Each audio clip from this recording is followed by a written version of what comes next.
नमस्कार दोस्तों, आप सभी लोगों का स्मार्ट लर्निंग यूट्यूब चैनल में हार्दिक स्वागत है। इतिहास की जो ये श्रृंखला चल रही थी, उसी क्रम में ये 8वां लेक्चर है। इससे पहले बात हो गई थी शैव धर्म, भागवत धर्म और उसके साथ साथ ही महाजनपद काल की। यहाँ तक कि हम लोगों का इतिहास का जो प्राचीन इतिहास का जो सफ़र था वो हो चुका था। तो आप लोगों से ये कहना है कि आप लोग पुराने वाले जो लेक्चर है उनको आप लोग देख लीजिए और हमारे स्मार्ट लर्निंग चैनल को सब्सक्राइब करिए और बेल आइकन को भी प्रेस कर दिए, जिससे हमारी सारी नोटिफिकेशन जो है वो आप तक जल्द से जल्द पहुंच सके। और साथ ही साथ हमारे इंस्टाग्राम पेज और टेलीग्राम चैनल और फेसबुक पेज को भी ज्वाइन कर सकते हैं। तो आज हम लोग बात करेंगे मौर्य काल की। मौर्य काल की। इससे पहले 7 लेक्चर हो गए हैं। इनमें जो भी पुरानी बातें थी, ठीक है, सिंधु घाटी सभ्यता, प्रागैतिहासिक काल का डिवीज़न और उसके साथ साथ वैदिक कल्चर के साथ साथ हम लोगों ने देखा शैव धर्म, वैष्णव धर्म, उसके साथ साथ Jainism and Buddhism.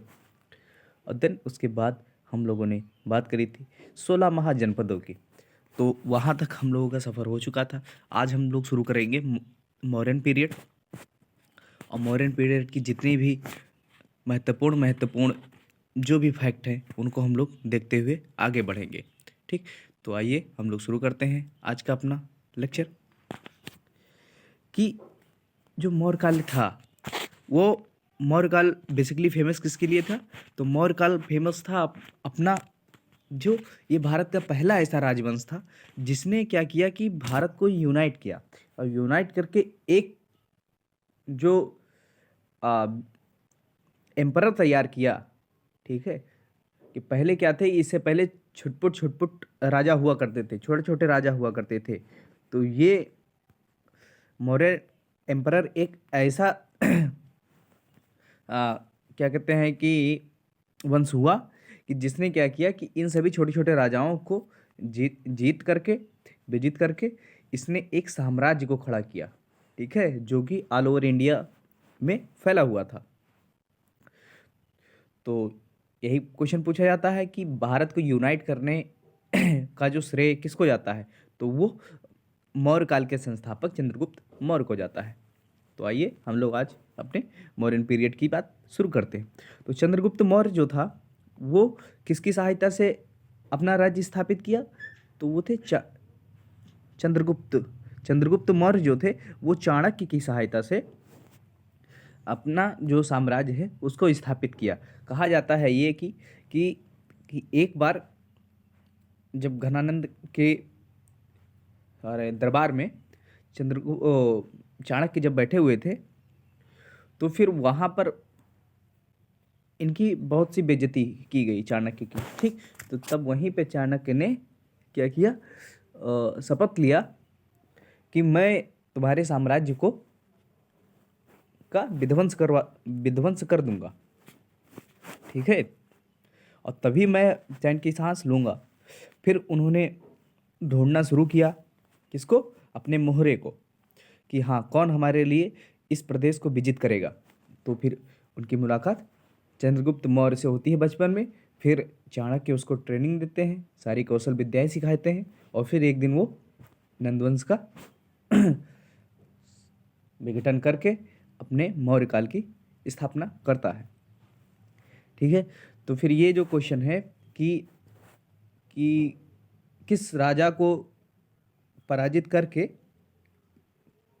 Chandragupta Maurya ने अपना साम्राज्य स्थापित किया था, तो वो थे नंद वंश के शासक घनानंद।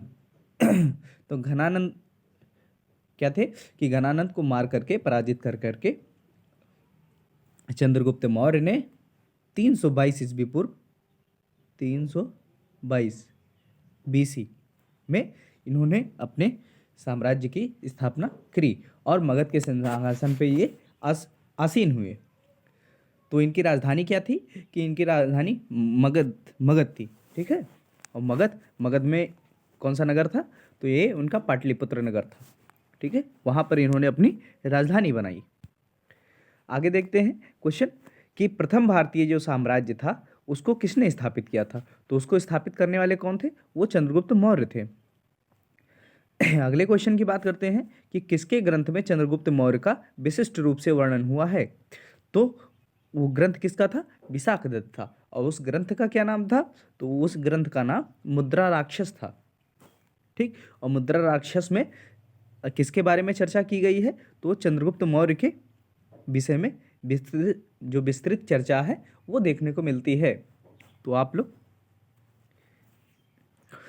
मौर्य काल के अन्य और भी जो महत्वपूर्ण पुस्तकें लिखी गई हैं उनको आप लोग कमेंट सेक्शन में बताएंगे। अगला क्वेश्चन देखते हैं कि चंद्रगुप्त मौर्य के दरबार में एक प्रसिद्ध यूनानी जो राजदूत था वो रहा करता था, जिसका नाम क्या था, मेगास्थनीज था। और मेगास्थनीज को किसके दरबार का ये व्यक्ति था, तो वो सेल्यूकस निकेटर का था। ठीक है, तो ये किसके दरबार में भारत आया था, चंद्रगुप्त मौर्य के। मौर्य साम्राज्य की स्थापना किसने की, तो चंद्रगुप्त मौर्य द्वारा इसकी स्थापना की गई थी। एक नाम देखने को मिलता है हिस्ट्री में, सेंड्रोकोटस। तो सेंड्रोकोटस जो है से चंद्रगुप्त मौर्य की पहचान किसने कराई सर्वप्रथम, तो वो विलियम जॉन्स थे, जो अपने ग्रंथ में चंद्रगुप्त मौर्य को सेंड्रोकोटस के नाम से संबोधित करते हैं। ठीक है, और ये सेंड्रोकोटस किस भाषा का नाम है, तो ये जो नाम है वो यूनानी नाम है। अगला क्वेश्चन है कि जो ब्राह्मी लिपि है उसको सर्वप्रथम किसने पढ़ा, तो उसको पढ़ने वाला जेम्स प्रिंसेप था, जो 1500 के अराउंड समथिंग में इसको सबसे पहले पढ़ा था। ठीक है, ब्राह्मी लिपि को सर्वप्रथम किसने पढ़ा था, ये क्वेश्चन यूपी पीसीएस में भी आया है और बीपीएससी में भी आया है। तो ये ऑप्शन आप लोग देख लिए, ए कनिंघम, दूसरे थे एएच दानी, सी ऑप्शन है ब्यूलर, और फोर्थ जो ऑप्शन है वो जेम्स प्रिंसेप है। तो आपका सही आंसर क्या हो जाएगा, जेम्स प्रिंसेप। ठीक है, अगला जो क्वेश्चन है कि जो कौटिल्य का जो अर्थशास्त्र है वो किस विषय का ग्रंथ है, तो कौटिल्य का जो अर्थशास्त्र है वो राजनीति विषय का ग्रंथ है। और इसमें जो चर्चा की गई है वो शासन के सिद्धांतों के बारे में बताया गया है, और उस पर आधारित ही एक पुस्तक है, जिसमें कितने अध्याय हैं, जिसमें 15 अध्याय हैं कौटिल्य के अर्थशास्त्र में। ठीक है, और इसी पुस्तक में ही कौटिल्य के जो सप्तांग सिद्धांत हैं उसके बारे में चर्चा की गई है। और कौटिल्य के सप्तांग जो सिद्धांत है उसके कितने अंग हैं, उसके 7 अंग हैं। ठीक, उन 7 अंगों में कौन कौन से हैं, तो पहला राजा है, दूसरा आमात्य है, तीसरा जनपद है, चौथा है दुर्ग, पांचवा कोष, छठा दंड, और अंतिम जो है वो है मित्र। तो इसकी चर्चा देखने को मिलती है किसमें, कौटिल्य के अर्थशास्त्र में देखने को मिलता है। तो किसके शासनकाल में डिमेकस भारत आया था, तो वो बिंदुसार के शासनकाल में भारत आया था। कौन, डिमेकस। ये क्या था, एक फॉरेन यात्री हुआ करता था। और ये डिमेकस कहाँ से आया था, तो ये आया था सीरिया से। ठीक है, तो ये जो सीरिया है ये विश्व के भूगोल में इसको कहाँ देखने को मिलता है, तो ये पड़ता है वेस्ट एशिया में पड़ता है, मतलब पश्चिमी एशिया का ये देश है। ठीक है, तो ये आप लोग जानिए। और किसके राज दरबार से यहाँ आया था, तो एरियोकस एक राजा था जो सीरिया का था, वहाँ उसी के दरबार से ये भारत आया हुआ था। अगला क्वेश्चन है कि किसने सहिष्णुता, उदारता, करुणा के त्रिविधि आधार पर राजधर्म की स्थापना की, तो वो थे सम्राट अशोक। अगला क्वेश्चन है कि मौर्य काल में सीता से क्या तात्पर्य था, तो मौर्य काल में सीता से तात्पर्य था राजकीय भूमि से प्राप्त आय। ठीक है, राजकीय भूमि से प्राप्त आय। अब यहाँ पे एक चीज गौर करने की बात यह है कि जो सीता है इसका विभिन्न कालखंड में इसके जो अर्थ हैं वो बदलते रहे हैं। जैसे वैदिक काल में सीता का क्या अर्थ था, तो फिर जो खेत की जुताई होती है तो उस जुताई के दौरान जो खेतों में नालियाँ बन जाती हैं, एक एक चिन्ह बनता हुआ, रेखा खींची हुई दिखाई पड़ती है, तो पहले वैदिक काल में उसको सीता बोला गया था। और अभी मौर्य काल में आते आते सीता का अर्थ बदल गया है, और उसका जो अर्थ हो गया है वो क्या हो गया है, राजकीय भूमि से जो प्राप्त आय थी, जो सरकारी भूमि थी उससे जो प्राप्त आय हुआ करती थी, उसको सीता कहा गया है। ठीक, तो ये आप लोग देखते हुए डिफरेंसेस चलिएगा, हम लोग बढ़ते हैं। तो अभी एक ओवरव्यू आप लोगों को दे देते हैं कि जो मौर्य साम्राज्य था, ठीक है, वो उसका साम्राज्य कहाँ कहाँ फैला हुआ था। ठीक, तो ये मौर्य साम्राज्य देख लीजिए। तो ये कौन सी थी, ये ये नेशनल हाईवे हुआ करता था, ठीक है, और उसके साथ साथ ही ये यहाँ तक इसका शासन था। तो ये पूरा जो क्षेत्र हुआ करता था वो मौर्य साम्राज्य के अंतर्गत आता था। और ये जो प्लस का निशान है ये स्तंभ लेख का प्रतीक है, और जो ट्रायंगल है शिलालेख का प्रतीक। तो ये कहाँ कहाँ पाया गया है इसको आप लोग देख लीजिए। तो शाहबाज गढ़ी या तक्षशिला में क्या पाया गया है, एक शिलालेख पाया गया है। दूसरा कहाँ पाया गया है, अस्किनी के आसपास पाया गया है।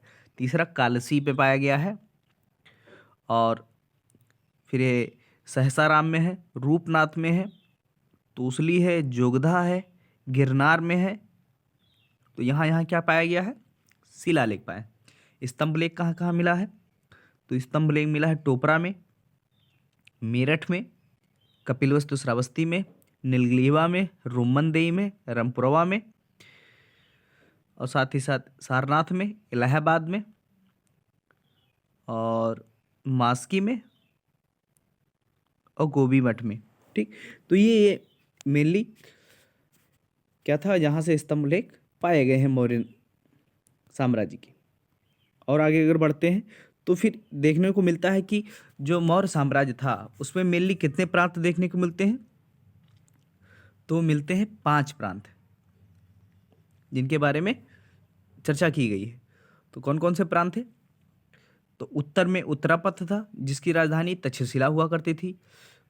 पश्चिम में क्या था, अवंतीपथ था जिसकी राजधानी उज्जैन हुआ करती थी। दक्षिण में दक्षिणापथ था जिसकी राजधानी स्वर्णगिरी थी। और जो पूर्व में था वो प्राच्यपथ था जिसकी राजधानी कलिंग हुआ करती थी। और भी एक पूर्व में था तो उसको कहते थे पूर्वी प्रांत। तो पूर्वी प्रांत की राजधानी कहाँ थी, वो थी पाटलिपुत्र। तो मेनली ये 5 प्रांत मेनली भारत में देखे जाते थे। ठीक है, तो ये बहुत ही महत्वपूर्ण था आपके लिए जानना, क्योंकि ये मैच द फॉलोइंग में ये क्वेश्चन आपसे पूछा जाता है। ठीक, कि अवंतीपथ की राजधानी कौन सी थी, दक्षिणापथ की राजधानी बोल देंगे कलिंग थी। अब बताइए कि कौन सा स्टेटमेंट सही है, कौन सा गलत है। ठीक, तो ऐसे करके क्वेश्चन बनाए जाते हैं, तो आप लोग इसको याद कर लीजिएगा। ठीक, हम लोग अभी आगे बढ़ते हैं। चाणक्य अपने बचपन में किस नाम से जाने जाते थे, तो चाणक्य का जो बचपन का नाम था वो विष्णुगुप्त था, और ये चाणक्य की फोटो थी। ठीक है, सिर पे बाल नहीं थी, एक मोटी सी चोटी हुआ करती थी, माथे पे चंदन का टीका लगा हुआ होता था। तो ये उनकी पहचान थी। अगला क्वेश्चन है कि भाषा, भाग और बलि क्या थे। क्वेश्चन है भाग व बलि क्या थे।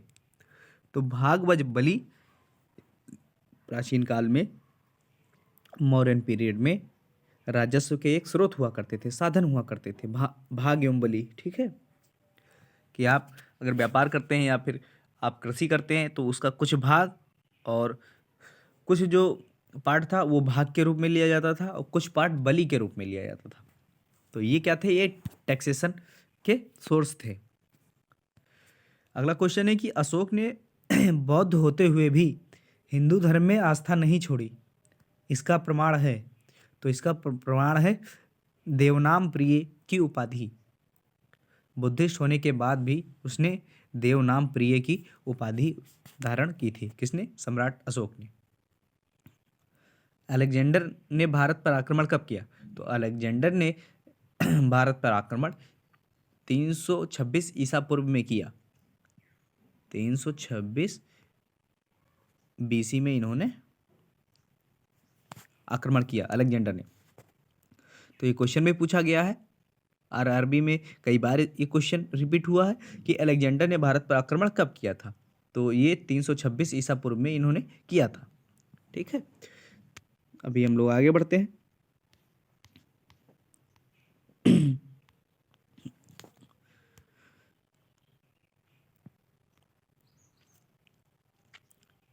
क्वेश्चन है कि सारनाथ का जो स्तंभ का निर्माण किसने करवाया था। तो सारनाथ के स्तंभ का निर्माण अशोक ने करवाया था। और अशोक का एक स्तंभ देखने को मिलता है कहाँ, रुमंदेई में। और ये आपको कहाँ पड़ता है, तो वर्तमान ये नेपाल में पड़ता है। और ये यहाँ से किसकी जानकारी मिलती है, तो यहाँ से बुद्ध के जन्म की जानकारी मिलती है रुमंदेई स्तंभ से। ठीक, भाग व बलि क्या थे, तो ये राजस्व के स्रोत थे, अभी हम लोगों ने देखा। अंतिम मौर्य सम्राट कौन सा था, तो अंतिम जो मौर्य सम्राट था वो बृहदर्थ था। तो मौर्य साम्राज्य में प्रचलित मुद्रा का क्या नाम था, तो वो प्रचलित मुद्रा थी पड़ थी। और अशोक का जो उत्तराधिकारी कौन था, तो अशोक का उत्तराधिकारी कुणाल था। अब मुद्रा राक्षस के लेखक कौन थे, तो मुद्रा राक्षस के लेखक विशाखदत्त हुआ करते थे।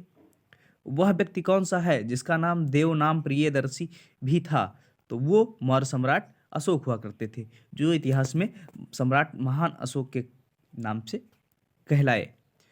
चाणक्य जो थे, जिनको कौटिल्य के नाम से भी जाना जाता है, किसके प्रधानमंत्री थे, तो वो चंद्रगुप्त मौर्य के प्रधानमंत्री हुआ करते थे। और जो कौटिल्य, ये भी क्वेश्चन पूछा गया है पीसीएस प्री 2002 में, और यूपी लोअर सब इंस्पेक्टर के जो प्री एग्जाम 2002 का हुआ था, तभी ये क्वेश्चन पूछा गया था कि कौटिल्य प्रधानमंत्री थे किसके, चंद्रगुप्त विक्रमादित्य के, अशोक के, राजा जनक के, या फिर चंद्रगुप्त मौर्य के।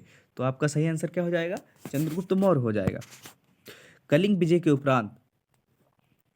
के उपरांत अशोक महान ने किस धर्म को अंगीकार कर लिया था, तो वो किससे प्रभावित थे, बौद्ध धर्म से प्रभावित हो गए थे। और उन्होंने बौद्ध धर्म में भी दीक्षा ले ली थी, लेकिन साथ ही साथ इन्होंने हिंदू धर्म में अपनी आस्था नहीं छोड़ी थी। चंद्रगुप्त मौर्य के शासन विस्तार में किसने मुख्य रूप से मदद की थी, तो वो मदद करने वाला कौन था, वो थे चाणक्य। अगला जो क्वेश्चन है कि मौर्य काल में शिक्षा का सर्वाधिक प्रसिद्ध केंद्र कौन था, तो उस समय प्रसिद्ध केंद्र कौन सा था, तक्षशिला था। और ये मौर्य काल में थे। गुप्त काल के आते आते एक आपका नालंदा फेमस हो जाएगा और फिर विक्रमशिला हो जाएगा। ठीक, तो ये जो दो विश्वविद्यालय और ऐड होते हैं वो गुप्त वंश में ऐड होते हैं।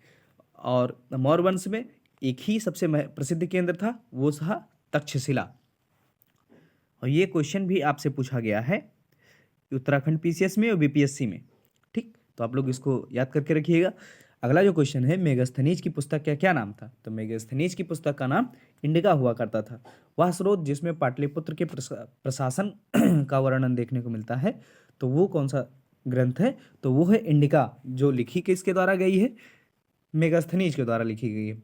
अशोक ने अपने सभी अभिलेखों में एक रूपता से किस प्राकृत भाषा का प्रयोग किया है, तो वो है मागधी। ठीक है। अगला जो क्वेश्चन है कि अशोक के जो शिलालेखों हैं उनमें जो प्रयुक्त भाषा कौन सी है, तो उसकी जो भाषा है वो प्राकृत है। ठीक है। और जबकि अशोक की जो शिलालेख मिले हैं वो कितनी लिपियों में मिले हैं, ये आप लोग कमेंट सेक्शन में बताएंगे। ठीक है, कि उत्तराखंड में अशोक का एक शिलालेख स्थित है, कहाँ स्थित है, तो वो कालसी में स्थित है। सांची का स्तूप किसने बनवाया था, तो उसको सम्राट अशोक ने बनवाया था। और ये क्वेश्चन में एमपीपीसीएस में कई बार पूछा गया है। ठीक है, तो ये आप लोग देख सकते हैं कि कितनी बार इसको पूछा गया है, एमपीपीसीएस में 3 बार इसको पूछा गया है। ठीक, तो आगे हम लोग बढ़ते हैं कि अशोक के शिलालेख को पढ़ने वाला प्रथम अंग्रेज कौन सा था, तो वो जेम्स प्रिंसप थे। प्राचीन भारत के वह प्रसिद्ध शासक जिसने अपने जीवन के अंतिम दिनों में जैन धर्म को ग्रहण किया था, तो वो थे चंद्रगुप्त मौर्य।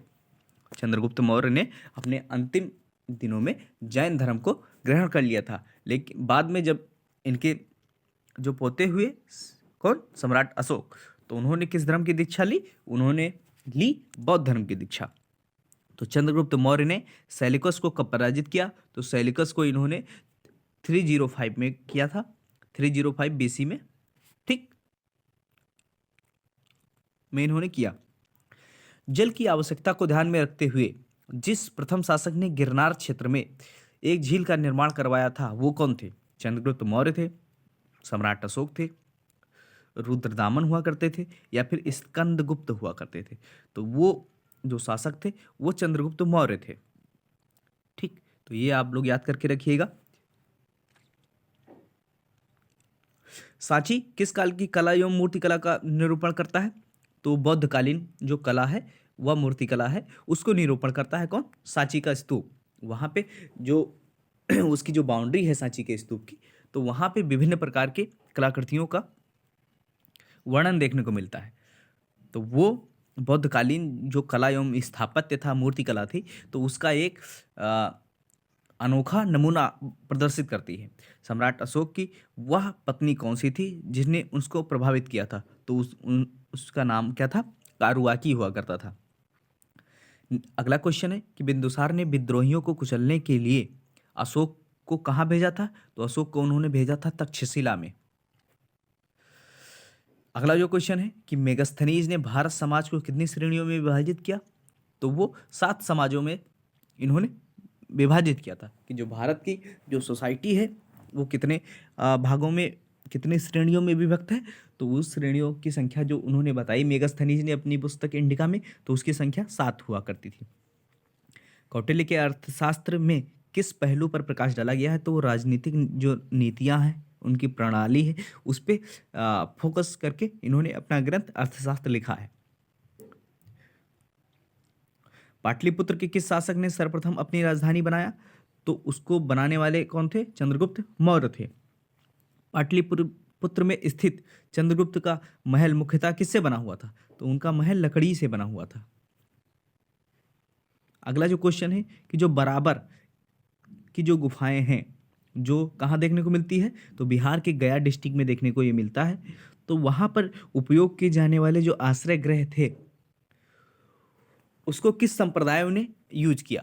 तो वो मेनली आजीविकों के लिए बनाया गया था, और वो आजीविकों द्वारा ही वो उपयोग में लाया गया था आश्रय स्थल। तो ये क्वेश्चन आपके लिए बेहद महत्वपूर्ण हो जाता है। और अगला जो क्वेश्चन है देख लेते हैं कि केवल वह स्तंभ जिसमें अशोक ने स्वयं को मगध का सम्राट बताया है वो कौन सा था? वो भाब्रू स्तंभ था, जहां पर अशोक ने स्वयं को मगध का सम्राट बताया है। केवल है, केवल कहने का मतलब है कि केवल भाब्रू का स्तंभ ही है जहां पर उन्होंने अपने को मगध का सम्राट होने के बारे में बताया है। ओनली एंड ओनली भाब्रू स्तंभ। ठीक, अगला जो क्वेश्चन है कि नंद वंश के पश्चात मगध पर किस राजवंश ने शासन किया? सॉरी,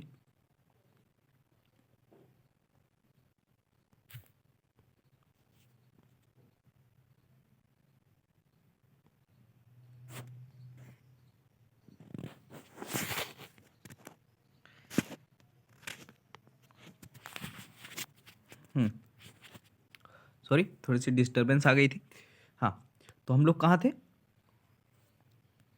हम लोग थे, हाँ, नंद वंश के पश्चात मगध पर किस राजवंश ने शासन किया? तो वो शासन करने वाले थे मौर्य वंश ने। ठीक है, अगला जो क्वेश्चन हम लोग को देखने को मिलता है कि कलिंग युद्ध की विजय तथा क्षत्रियों के वर्णन अशोक के किस शिलालेख में है? तो शिलालेख 13 है जिसमें इसकी चर्चा की गई है कलिंग युद्ध की। ठीक, तो 13वें नंबर का जो शिलालेख है उसमें जो कलिंग युद्ध के बारे में चर्चा की गई है। हम लोग आगे बढ़ते हैं कि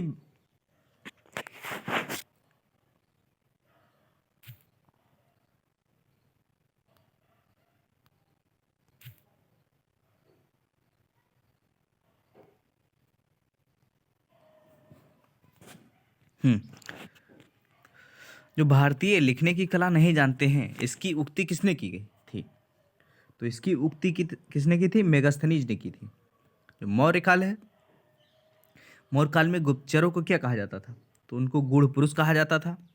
अशोक के समकालीन तुर्मय कहाँ के राजा थे? तो मिस्र के हुआ करते थे। किस ग्रंथ में शूद्रों के लिए आर्य शब्द का प्रयोग हुआ है? तो वो अर्थशास्त्र है। अर्थशास्त्र में शूद्रों के लिए आर्य शब्द का प्रयोग किया गया है। किस अभिलेख में से यह प्रमाणित होता है कि चंद्रगुप्त का जो प्रभाव है वो पश्चिम भारत पर भी था? तो वो रुद्रदामन का जूनागढ़ अभिलेख है। ठीक, तो रुद्रदामन का जूनागढ़ जो शिलालेख है या फिर अभिलेख इसको भी कहा जाता है, तो वहाँ से ये प्रमाणित होता है कि चंद्रगुप्त का जो प्रभाव था वो पश्चिम भारत पर भी था। EPCS, UPPCS, UBPSC में भी क्वेश्चन भी पूछा गया है कि चंद्रगुप्त का प्रभाव पश्चिम भारत पर था। ये किस शिलालेख में इसका वर्णन देखने को मिलता है? तो ये पहला ऑप्शन आपको देखने को मिलता है कलिंग का, दूसरा अशोक की गिरनार का, तीसरा रुद्रदामन के जूनागढ़ अभिलेख का, और चौथा था अशोक के सोपारा शिलालेख का। तो ये इसमें क्वेश्चन में आंसर आपका क्या हो जाएगा? रुद्रदामन का जूनागढ़ अभिलेख। ठीक है, अभी आगे बढ़ते हैं हम लोग, देखते हैं कि कौटिल्य द्वारा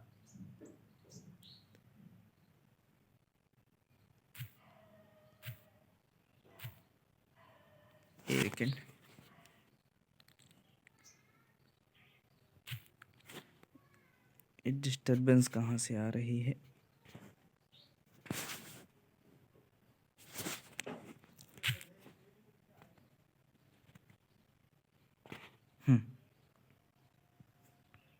तो हम लोग थे, हाँ,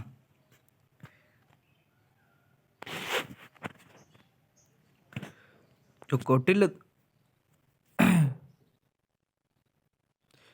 द्वारा जो रचित अर्थशास्त्र कितने अधिकरणों में विभाजित है? तो 15 अधिकरणों में विभाजित है। ठीक है, अध्याय जो भी मैंने बताया था, अशोक के जो शिलालेख हैं, रॉक एडिक्ट हैं, वो संगम राज्य के बारे में हमें बताते हैं। उनमें शामिल कौन सा है? तो वो दूसरा एवं 13वां है अशोक का, जो संगम काल के बारे में भी जानकारी हमें देता है। ठीक है, अगला जो है कि हम लोग अभी एक टेबल देखेंगे कि जिसमें मौर्यकालीन जो शासकीय पद थे उन पद को क्या कहा गया है, उसके बारे में देखते हैं। और ये एग्जाम में अभी ये काफ़ी ट्रेंड में है। ठीक है, कि इसी में से कुछ शब्दों को निकाल करके उसको क्वेश्चन के रूप में बनाया जाता है और आपसे पूछे जाते हैं कि जैसे समाहर्ता का क्या अर्थ था मौर्यकाल में। ठीक, या फिर बोल जाएगा अंतर्वैदिक का क्या अर्थ था, सन्निधाता क्या था। ठीक, तो इनके बारे में आपको जानना बेहद जरूरी है। ठीक, तो हम लोग अभी आगे बढ़ते हैं। ठीक है, देखते हुए तो पद हम लोग स्टार्ट करते हैं कि मंत्री था, तो मंत्री का क्या अर्थ हुआ करता था? तो उसका अर्थ था प्रधानमंत्री के बारे में बात हो रही है मौर्यकाल में। पुरोहित थे, तो पुरोहित आज भी पुरोहित है। ठीक, सेनापति किसके लिए अध्यक्ष होता था? तो सेना अध्यक्ष के लिए सेनापति शब्द का उपयोग किया जाता था। युवराज शब्द का किसके लिए उपयोग किया जाता था? तो जो राजा का उत्तराधिकारी होता था उसको उस टाइम युवराज कहा जाता था। सन्निधाता कौन था? तो सन्निधाता आज के जो राजकीय कोष का अध्यक्ष होता है। ठीक है, जो ट्रेजरी का अध्यक्ष होता है उसको सन्निधाता कहा जाता था। समाहर्ता कौन था? तो समाहर्ता का काम था कर का संग्रह, जो कर का संग्रह करता था उसी को समाहर्ता बोला जाता था। कर का संग्रह करता उसको समाहर्ता कहा जाता था। दवारिक कौन था? तो दवारिक का अर्थ हुआ करता था राज दरबार, सीमा तथा अन्य राजकीय द्वारों का जो संरक्षक होता था उसको दवारिक कहा जाता था। अंतर्वैदिक शब्द का क्या अर्थ था? तो अंतपुर का जो अध्यक्ष होता था उसको अंतर्वैदिक कहा जाता था। मंत्रिपरिषद अध्यक्ष जो था वो आज भी मंत्रिपरिषद का अध्यक्ष हुआ करता था, उसी शब्द का उपयोग चल रहा है। जो अन्नपाल है, अन्नपाल को क्या कहा जाता था? कि अन्नों के उत्पादन एवं जो संरक्षण विभाग का जो प्रमुख है उसको अन्नपाल कहा जाता था। कर्मांतिक किसको कहा जाता था? उद्योगों एवं कारखानों का जो प्रमुख होता था उसको कर्मांतिक कहा जाता था। प्रदेष्टा कौन था? तो आधुनिक संभागायुक्त के जो समान होता था उसको प्रदेष्टा बोला जाता था। दंडपाल कौन था? तो दंडपाल पुलिस एवं अनुशासन विभाग का अध्यक्ष हुआ करता था। नायक कौन था? तो नगर रक्षा का जो अध्यक्ष था उसको नायक कहा जाता था। दुर्गपाल कौन हुआ करता था? तो राजकीय दुर्ग का जो रक्षकों का जो अध्यक्ष था, ठीक, तो उसको दुर्गपाल कहा जाता था। पौर कौन था? तो पौर था नगर का कोतवाल हुआ करता था, उसको पौर कहा जाता था। और व्यवहारिक कौन था? तो प्रमुख न्यायाधीश हुआ करता था, उसको उसको उस काल में व्यवहारिक नाम से संबोधित किया जाता था। अभी एक टेबल और है, उसको हम लोग देखते हैं कि मौर्यकालीन जो अध्यक्ष है, ठीक है, उनको देखते हैं कि क्या क्या कहा जाता था। तो वो तो दो शुरू करते हैं। पहला कौन था? लवणाध्यक्ष। तो इसका क्या नाम था? वो नमक का अध्यक्ष था, ठीक। कोषाध्यक्ष कौन था? तो कोष का प्रबंधन करने वाला कोषाध्यक्ष था। पौ पौतवा अध्यक्ष कौन था? तो मापतौल विभाग का अध्यक्ष हुआ करता था, उसको पौतवा अध्यक्ष कहा जाता था। पन्याध्यक्ष किसको कहा जाता था? तो पन्याध्यक्ष जो था वो वाणिज्य विभाग का प्रमुख हुआ करता था, जिसको पन्याध्यक्ष कहा गया है। नेक्स्ट कौन सा? कोष्ठागार अध्यक्ष जो था, कोष्ठागार अध्यक्ष जो था उसको राजकीय कोषागार का प्रबंधक भी कहा जाता था। अकाराध्यक्ष कौन था? तो जो खानों के अधिकारी हुआ करते थे उनको अकाराध्यक्ष बोला जाता था। शुल्काध्यक्ष कौन सा था? तो शुल्काध्यक्ष को राजकीय जो धन है, दंड है, आदि से संबंधित विभाग का जो प्रमुख था उसको शुल्काध्यक्ष कहा जाता था। कुन्याध्यक्ष का क्या काम था? तो वो वन विभाग का अध्यक्ष हुआ करता था, उसको कुन्याध्यक्ष कहा जाता था। लोहा अध्यक्ष ये धातु विभाग का अध्यक्ष हुआ करता था। लक्षणाध्यक्ष कौन था? तो टकसाल, टकसाल का अध्यक्ष होता था। जो सिक्कों के निर्माण से विभाग जो था उसको टकसाल विभाग बोला जाता था। सुराध्यक्ष कौन था? तो सुराध्यक्ष आबकारी विभाग का अध्यक्ष होता था। सूत्राध्यक्ष कौन था? तो सूत्राध्यक्ष वस्त्र विभाग का प्रमुख हुआ करता था, उसको सूत्राध्यक्ष बोला जाता था, ठीक है। आगे स्वर्णाध्यक्ष किसको कहा जाता था? तो जो स्वर्णाध्यक्ष है वो स्वर्ण विभाग का जो अध्यक्ष था उसको कहा जाता था स्वर्णाध्यक्ष, ठीक है। सूना अध्यक्ष किसको कहा जाता था? तो जो कसाई खाना है उसके अधिकारी को सूना अध्यक्ष कहा जाता था। अगला है मानाध्यक्ष किसको कहा जाता है? तो समय तथा स्थान निर्धारण करने का जो प्रमुख था उसको मानाध्यक्ष कहा जाता था। आयुधाध्यक्ष अध्यक्ष किसको कहा जाता था? तो आयुधा अध्यक्ष जो है वो अस्त्र शस्त्र निर्माण एवं रक्षा विभाग का जो प्रमुख होता था उसको आयुधा अध्यक्ष कहा जाता था। सीता अध्यक्ष किसको कहा जाता था? तो राजकीय कृषि का जो प्रबंधन करने का अधिकारी था उसको सीता अध्यक्ष कहा जाता था। बिबीता अध्यक्ष कौन था? तो बिबीता अध्यक्ष जो था वो चारागाहों का जो अधिकारी था उसको बिबीता अध्यक्ष कहा जाता था। नेक्स्ट कौन है कि सैन्य विभाग अध्यक्ष किसको कहा जाता था? तो सेना के विभिन्न विभागों का जो अध्यक्ष था उसको सैन्य विभागाध्यक्ष कहा जाता था। देवता अध्यक्ष किसको कहा जाता था? जो धार्मिक संस्थाओं का जो प्रमुख हुआ करता था उसको देवता अध्यक्ष कहा जाता था। जो नौका अध्यक्ष कौन है? तो नौका अध्यक्ष जो जहाज रानी विभाग है उसका अध्यक्ष होता था, इसको नौसेना विभाग का भी अध्यक्ष बोला जाता था, नौका अध्यक्ष को। नेक्स्ट जो है गौध्याक्ष था, तो ये पशु विभाग का अध्यक्ष हुआ करता था। मुद्रा अध्यक्ष कौन था? तो राजकीय चिन्ह, मुद्रा एवं पासपोर्ट विभाग का जो प्रमुख था उसको मुद्रा अध्यक्ष कहा जाता था। संस्था अध्यक्ष कौन था? तो व्यापार का जो प्रबंधक था उसको संस्था अध्यक्ष कहा जाता था। द्यूता अध्यक्ष कौन था? तो जुआ आदि का जो अध्यक्ष था वो द्यूता अध्यक्ष कहा जाता था। नवा अध्यक्ष कौन था? तो पशुओं का जो निरीक्षक करने वाला था वो नवा अध्यक्ष कहलाता था। पत्तनाध्यक्ष कौन था? तो पत्तनाध्यक्ष बंदरगाहों का प्रमुख कहलाता था। बंध नागराध्यक्ष कौन था? तो वो जेल विभाग का अध्यक्ष हुआ करता था। नेक्स्ट है गणिकाध्यक्ष कौन थे? तो वो वैश्यालयों का जो अध्यक्ष था उसको गणिकाध्यक्ष कहा जाता था। तो ये प्रमुख जो अधिकारी थे, अध्यक्ष थे, वो किस विभाग से संबंधित थे इसके बारे में हम लोगों ने देखा। अभी हम लोग देखेंगे कि अशोक के जो स्तंभ लेख हैं वो किन किन स्थानों से पाए गए हैं, जो सबसे महत्वपूर्ण होंगे उन्हीं की चर्चा की जाएगी इस टेबल में। तो पहला जो स्तंभ लेख था अशोक का, अशोक के बारे में जानकारी हो रही है, चंद्रगुप्त मौर्य की नहीं है, ये सम्राट अशोक के बारे में है। तो सम्राट अशोक का स्तंभ लेख है, जिसको प्रयाग स्तंभ लेख कहा जाता है। ये किस स्थान पे मिला है, तो ये इलाहाबाद में मिला है। दिल्ली टोपरा जो अध्यक्ष है, दिल्ली टोपरा जो स्तंभ लेख है वो कहाँ मिलता है, दिल्ली में देखने को मिलता है। और दिल्ली मेरठ का जो स्तंभ लेख है वो भी दिल्ली में आपको देखने को मिलता है।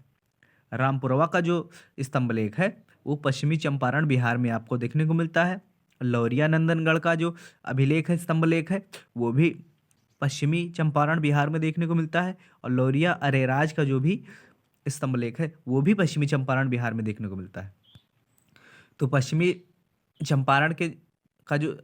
चंपारण जो जिला है बिहार का, उसमें 3 जो स्तंभ लेख हैं अशोक के पाए गए हैं। कौन कौन से हैं, वो रामपुरवा है, लौरिया नंदनगढ़ है और लौरिया अरेराज है।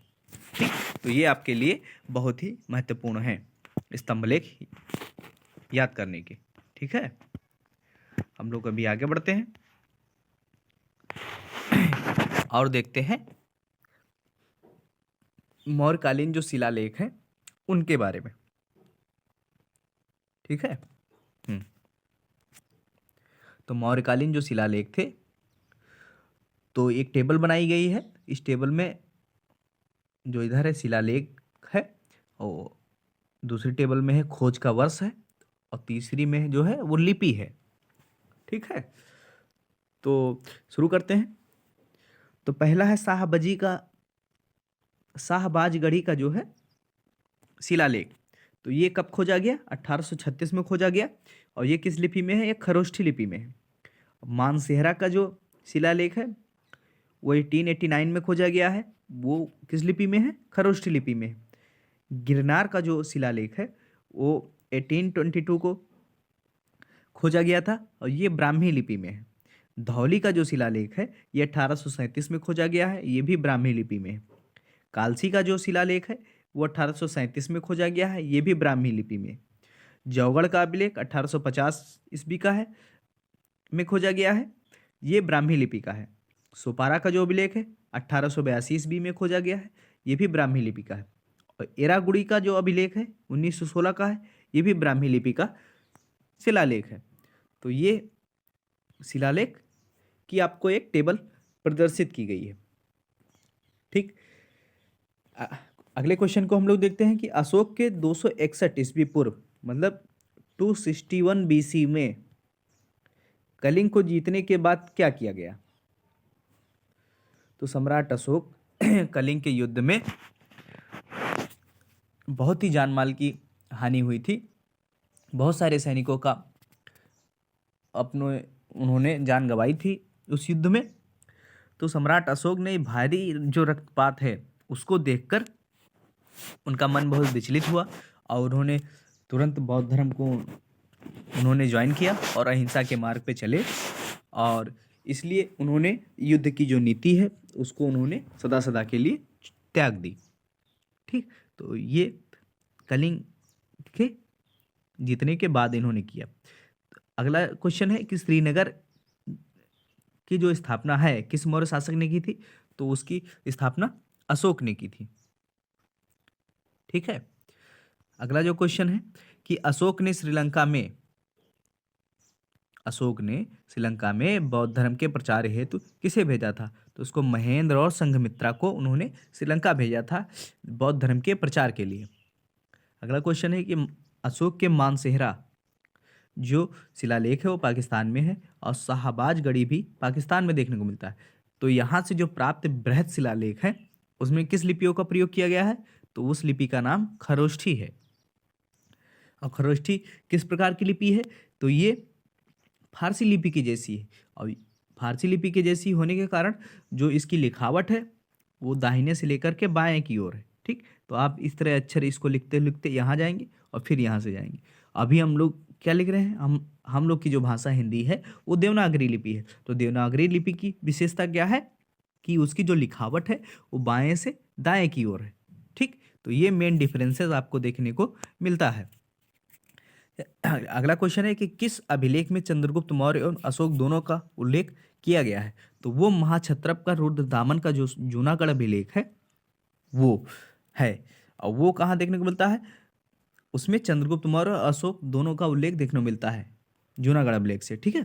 सर्वप्रथम अशोक के शिलालेखों को पढ़ने वाले व्यक्ति कौन से थे? तो उनका नाम जेम्स प्रिंसप था। ठीक। अगला ये जो क्वेश्चन है ये बहुत ही महत्वपूर्ण है और ये बार बार पूछा भी जा रहा है कि सर्वप्रथम अशोक के शिलालेखों को पढ़ने वाले व्यक्ति कौन से थे? तो वो थे जेम्स प्रिंसप।